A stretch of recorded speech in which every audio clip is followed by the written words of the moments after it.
Banjarmasin terpilih sebagai tuan rumah pada pelaksanaan Arus Sastra ke-20 se-Kalimantan Selatan yang akan dilaksanakan pada 27 sampai 29 Oktober 2023. Pagelaran Arus Sastra di Banjarmasin kada hanya dinikmati pecinta sastra, namun bisa dihadiri oleh seberataan kalangan karena digelar di ruang terbuka, yaitu di Siring Menara Pandang atau Siring Balai Kota Banjarmasin.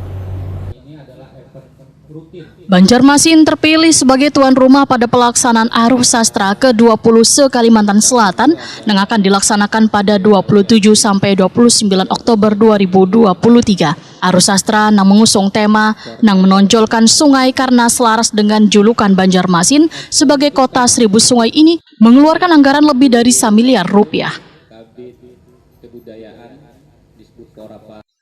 Kepala Bidang Kebudayaan Dinas Kebudayaan Olahraga Wan Pariwisata Banjarmasin, Zulfaisal Putra, wayah jumpa media di Kampung Buku, Jalan Sultan Adam, Banjarmasin Utara, tengah hari Rabu 11 Oktober 2023 memadahakan pergelaran Arus Sastra di Kota 1000 Sungai ini sangat didukung Wan diapresiasi pemerintah kota.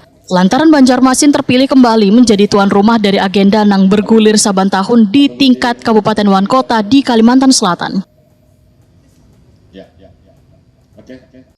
Menurut Zulfaisal Putra, pergelaran Arus Sastra di Banjarmasin kada hanya dinikmati pecinta sastra, namun bisa dihadiri oleh sabarataan kalangan karena digelar di ruang terbuka, yaitu di Siring Menara Pandang atau di Siring Balai Kota Banjarmasin.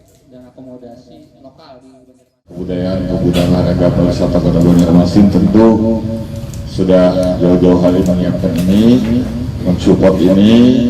Dan pilihan Banjarmasin untuk ASKS ke-20 ini tentu sebuah kehormatan besar, ya.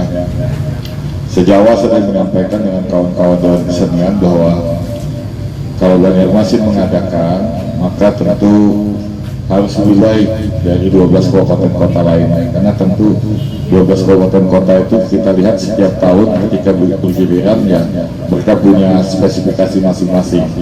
Dan Banjarmasin sebagai kota besar, kota modern, kota kolaborasi dan kota budaya tentu harus memunculkan hal-hal yang berbeda, walaupun pada kenyataannya kita memang tidak bisa lepas dari kebiasaan Arus Sastra.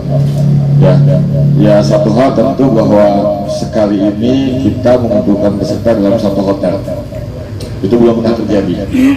Ya, sepanjang 19 tahun Arus Sastra itu tidak pernah terjadi mereka dikumpulkan dalam satu hotel dan kegiatan terpusat di hotel tersebut. Kemudian hal-hal lain ya tentu dari segi materi dikaitkan dengan Banjarmasin sebagai kota sungai, dan kami membuat satu strategi juga agar Arus Sastra itu ditonton sejak awal sampai akhir. Ketua Dewan Kesenian Banjarmasin, Hajriansah, memadahakan sastra dalam gelaran Arus Sastra ini adalah nang berkaitan dengan isu-isu lingkungan, wan terutama sungai. Arus Sastra nang kada hanya dihadiri sastrawan dari Kalimantan Selatan, tapi di luar daerah lainnya ini, ujar Hajriansah akan menghadirkan narasumber nang berasal dari luar daerah. Kita ingin Arus Sastra yang ke-20 ini menjadi titik tolak bahwa Arus Sastra yang berikutnya itu akan lebih dari sisi cakupan kepesertaan, baik itu lomba maupun yang dihadirkan itu bisa tidak lagi terbatas pada lokal kalsel saja.